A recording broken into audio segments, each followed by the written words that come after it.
Can the Philadelphia Eagles ride into the Super Bowl and win the whole thing and bring the Lombardi Trophy home by utilizing a power run game behind Saquon Barkley, one of the really, really talented offensive lines that we have seen come through the NFL? I'm not going to call it an all-time great line, but it's up there. It's a really good one.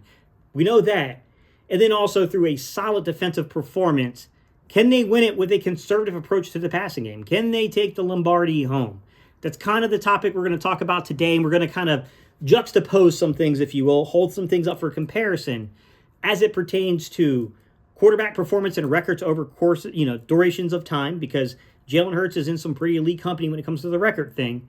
And then we're going to talk about coaching staffs and systems and the way they got implemented and how they built these things. And then we're also going to talk about some of the players that surrounded these guys. And we're going to talk about super teams being built, because the one thing that it annoys me a little bit about people is when you start getting these really foolish comments that get made about, like, oh, he's got an all-star cast around him. Name a team who has won at the clip that the Eagles are winning at. Name a team like that didn't have a ton of talent, guys. Like, I'm sorry, even if you take a team like the Chiefs, right, who I'm not holding up and I'm not comparing, but even if you take the Chiefs, even though there's a perception about them lacking, weapons in the passing game outside of Kelsey, and, they got a few guys that are, like Hollywood Brown and those guys, but it's not the household, it's not the big names that people are looking for. But when you break down their offensive line, their defensive line, the way they play defense, and the fact that they also can run power game, they have Patrick Mahomes, like, it's still a pretty good team around them, guys. You don't win without a good team being around you. I think that's a foolish place to start, but we must start where we must start. All right, y'all, let's get into it. So, to put this into perspective, guys, what we're talking about is Jalen Hurts' 46-20 record as a quarterback, okay? That's a 69.6% win rate. 70% of games he is winning for this Philadelphia Eagles team. Now, when I say winning for this team, I don't mean solely, guys. I mean, when he is underneath center and starting the game, they have a 46-20 record, which is something of note. That is a lot of winning. As a matter of fact, the only person who has outproduced that win rate was the early Tom Brady years, his first 4 years in the league, where he went 48-14 and won 77.4% of his games. Okay? That's really the only one that you can really look at besides, like, Pat Mahomes and the Chiefs and say that, like, has outpaced Jalen Hurts, to be honest. Like, and they're all kind of close to each other in terms of their performances. Outside of that, let's go to that Tom Brady team, because I do think that was the model that most teams would love to copy if they could, where you have a 6th-round quarterback that no one really knows about yet. Tom Brady is not Tom Brady yet, okay? You got a guy that for the first 4 years of his career did not surpass 4,000 yards passing. Now, let's remind everybody, we're talking about a different NFL for some of the younger members of our audience, guys. This was not the NFL that you see today. A lot of the modern kind of like NFL advancements started to take place in the 2000s, but really reached their full fruition into kind of like what we know for the league today around 2011, guys. So the early 2000s was still a little bit of a lot of 21 personnel and 22 personnel, 2 back sets being run. It was a different feel. You still had a lot of teams that were implementing and using lead backs, fullbacks, things like that. It was a different NFL, to be fair.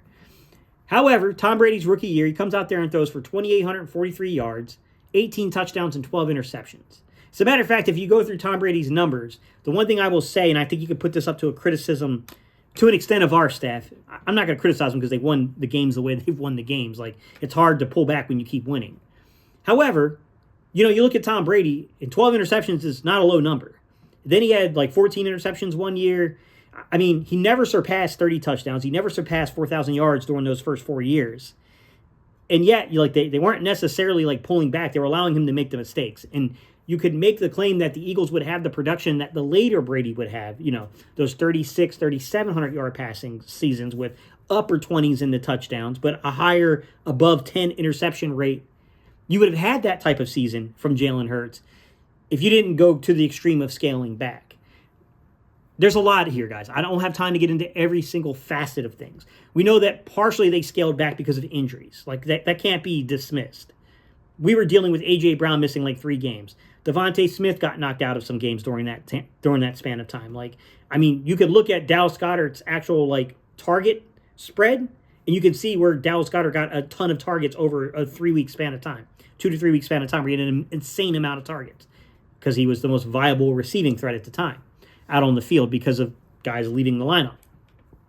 So, injuries played a role. Then they give the ball to Saquon, guys, and like we start to see the fruits of what this offense would become, to where if Jalen just wasn't turning the ball over and, was playing a somewhat conservative role within the offense and helping out through the running game, and allowing this offensive line and Saquon Barkley to be the keys, we're winning a lot of football games, guys. It's hard to pull it back at that point. But I have to be fair to both sides of it to say, like, there are extenuating circumstances for why the offense looks the way it looks. And when we have needed the passing game, truly needed it, we have found it. And the other hand of things, you could say, but like you look at Tom Brady's rookie year, he's not even at 3,000 yards passing. He's had 18 touchdowns and 12 interceptions. And like they at least allowed the man, to keep doing that over the first few years of his career, where he would be, under 4,000 yards passing, would be, double digits in the interceptions, above 10. And yet they kept allowing the young man to develop. And like you can make an argument that like when whatever they do this offseason, Saquon still has to be a focal point of the offense, but you have to expand the passing game. You have to maybe go with that Tom Brady role. And I'm not saying that Jalen Hurts is Tom Brady, guys, but I'm saying that Tom Brady wasn't Tom Brady yet either. And you do have to expand upon things. The other thing I want to talk about, guys, is the coaching staff that surrounded that team. Just listen up. We know Bill Belichick was the head coach. The offensive coordinator was Charlie Weiss. The defensive coordinator was Romeo Crennel. Guys, that's a really good combination of dudes there between Bill Belichick, Romeo Crennel for the defensive side of the ball. Then they got Charlie Weiss on the offensive side of the ball. Josh McDaniels and all these other guys were there as interns and assistants at the time. They had an A-plus coaching staff that can't be overlooked. That cannot be overlooked, guys, when it comes to performance on the field and the role that the coaches play, which is oftentimes not credited. From a skill position standpoint, like what were they putting out there on the field, guys? They had some players who were very productive, but are probably, unless you're like around my age or older guys, or just an absolute student of the game, they may not be as big a household name as you might suspect here, guys. Troy Brown, vastly underrated, was almost a 1,200-yard receiver on the 2000 season, guys. Very, very, skilled player that probably was better than most fans realize, but he's not looked at as being like one of those top echelon guys. David Patton almost had 750 yards receiving that year, is the second option in their offense, right? Antoine Smith was the running back there who almost had, I think he had like 1,150 some yards rushing that year. They were a very balanced offense, right? And they were playing behind some dogs on the offensive line. And the core strength of that team, and it's why I wanted to bring this up first, guys, was offense and defensive line in particular matched up with a somewhat conservative. I do think that they allowed Brady to play through a little bit more of the struggles than we allowed Jalen to, but still a somewhat conservative approach of like, hey, just don't lose us the game, and we might be able to do something kind of special here. But they had Matt Light out there. They had Damian Woody out there. Richard Seymour was on that team. From the linebacker spot, guys, they had guys like Vrabel and Bruschi. Ty Law was out there. Ty Law was a heck of a player, guys, that always gets overlooked. Lawyer Malloy, Willie McGinnis. You go back to those teams, guys. Rodney Harrison comes in around 2004 for that club. Dude, they were such a good, solid football team. Like that 22 that they threw out there was really talented. Now, did they have all pros at every position? No. But they didn't have glaring weaknesses either. And that's the thing. It's like it was a very well-constructed roster, right, that played to their strengths, that had A-plus coaching. Does that sound like somebody? Does that sound like a team currently, guys? And they won 77% of their games between 2000 and 2003 in particular, between those seasons. 77% with a 6th-round quarterback that no one knew yet. No one knew what Tom Brady was going to be yet. It was by happenstance that young man got introduced to the NFL. All right. I think some things to just reiterate here about that New England offense is for the first 4 years, they're playing inside of an Earhart-Perkins power run football style of offense, okay? It is somewhat conservative on the quarterback. They're not trying to it's not like the Josh McDaniels and the O'Brien-led offenses that would come later inside the era of Perkins, where there's more 12 personnel and 11 personnel being run, and it's being a little bit more quarterback-centric. It's not to that point yet. This is very much a power football team during this phase of things, right? Brady never threw for 4,000 yards during that phase of time, and he never threw for 30 touchdowns during that phase of times. He was always around in the 20s in terms of the touchdowns, for the most part, but he always also had like double-digit turnovers. So we hadn't saw the real Brady yet. That was still to come with the expansion into 11 personnel. And then, of course, when O'Brien gets in there, O'Brien expands into the 12 personnel stuff.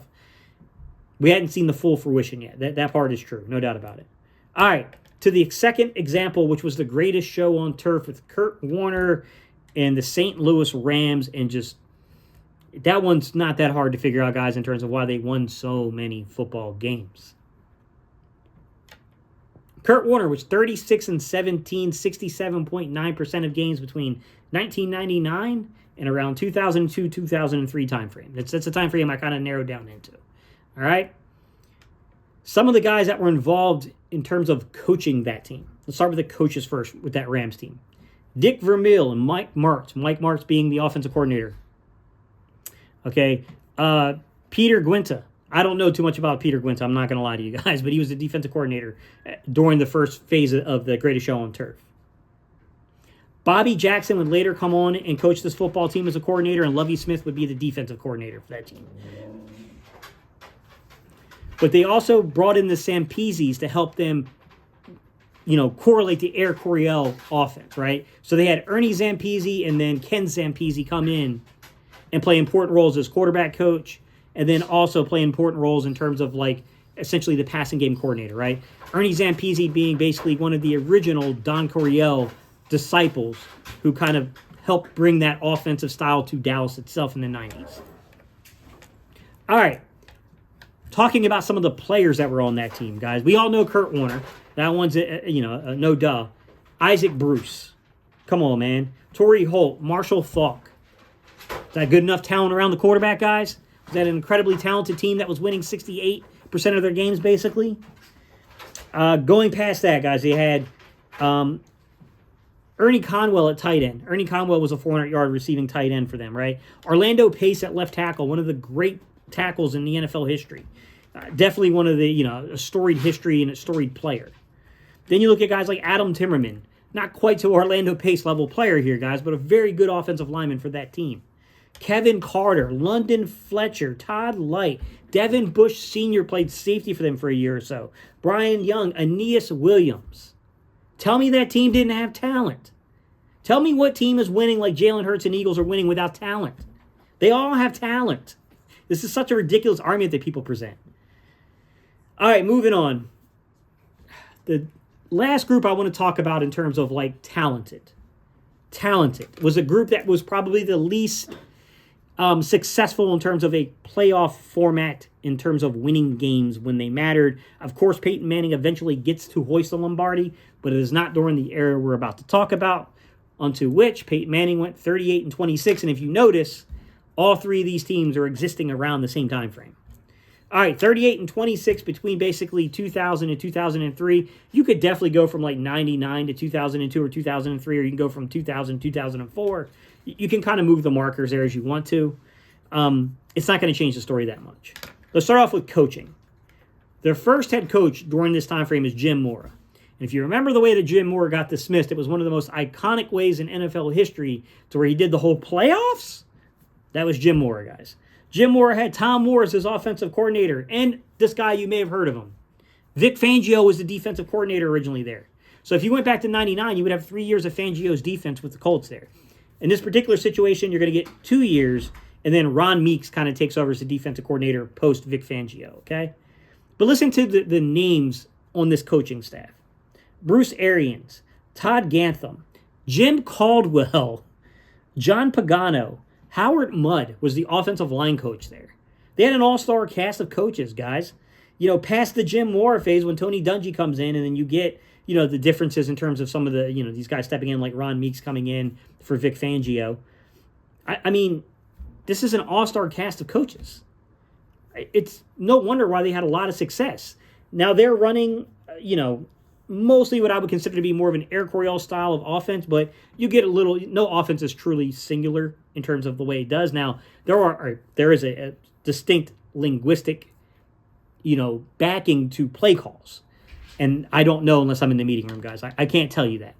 I know that New England was traditionally an Earhart Perkins one. I know when you go to Dallas in the 90s, all the way through the 2000s, through the Clapper, Jason Garrett, they ran an Air Coryell based language system. It's tough when you get into some of the other, groups. I can't tell you that I know a ton about Jim Mora and Tom Moore and like how they would have constructed it.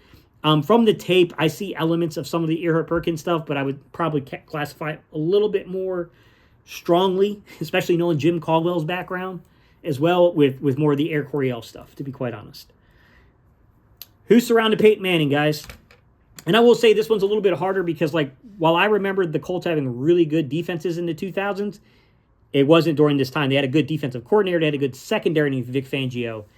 The better defenses we think of when we think about the Colts were after this period of time, to be honest. Offensively, though, Peyton Manning was surrounded by Marvin Harrison, Jerome Pathan, Edgerrin James, Reggie Wayne, Marcus Pollard, and then he also had Dallas Clark at the tight end position. Jeff Saturday and Larry Moore, Tyreek Glenn, Ryan Diem, Dwight Freeney, Tyrone Poole, Marcus Washington, Jeff Burris. Like, they had some really, really good players, but it wasn't quite, defensively, it wasn't quite what we remember. Like, when they ended up getting the ability to combine, like, a Dwight Freeney with players such as, like, Robert Mathis, and then you have players such like Monty Rager came over for a little bit. They even tried Corey Simon. I don't know if you guys remember, but Corey Simon actually went there for a year, and then it didn't work out. I think he was just overplaying. Bob Sanders wasn't quite there yet. Bob Sanders being one of the all-time, like, that combination of, like, Bethea and Bob Sanders in the safety room for the Colts in those mid-2000s. Dude, they were ridiculously talented. They were really good. But during this 38-26 run, which is a 59.375, almost 60% win rate for, and mind you, that includes one season where there was a collapse and Jim Mora was ousted. Like, that was a heck of a win rate, guys. It was a solid coaching team that was put around these guys. There was talent around them. So when people make these comments about, like, oh, they're winning because of the talent, what team wins at this rate that doesn't have a lot of talent? Name it. Name the team. They all have talent, man. Go back to the 90s in Dallas and tell me that team wasn't loaded on the offensive and defensive lines. It wasn't loaded with Michael Irvin and Jay Novacek. It wasn't loaded with Emmitt Smith. Come on, man. People are just, they're like, get out of here with this crap. Get out of here with this nonsense. Like, any team that wins at a really high clip for a duration of time, they've clearly put together a pretty talented roster. Like, you can't have it. It just, you can get a lucky season in there, but you're not going to sustain success without having a good roster. There's just no way. Maybe you get on a heater for one season, but I mean, you're going to come back down to reality, especially once tape gets released of you and teams have an entire offseason to look you over. Like, you're going to come down to reality at that point. There's no doubt about it. All right, guys. Can the Eagles basically take this conservative passing game style behind a dominant offensive line and Saquon Barkley and a really good defense, and can they win the Lombardi Trophy? I don't know. We'll see. I mean, if you're the Eagles, I think the way you have to approach this is why would we stop and go away from Saquon Barkley and the offensive line, who are, this isn't just a good combo, guys. This is happening at a historic rate, what's happening this season. Why would we go away from that? Unless teams force us to. I guess the answer will be, we'll see once a team forces it again, right? Pittsburgh was able to force it, but they couldn't hold up on the back end. We will have to see if a team can force the situation while holding up on the back end, if the Eagles can find a way to win like that. We don't know. To be continued. To be determined. We shall find out later. All right, guys, I appreciate your time and attention. Hey, man, we just crossed over 10,000 subscribers on the channel, guys. I want to say a quick thank you. If you guys would love to join the Cerebral Football community, I would love to add you. In order for you to do that, guys, I need you to click up here and go on over to the site and hit that subscribe button, guys. All right, y'all. Peace. I'm out of here.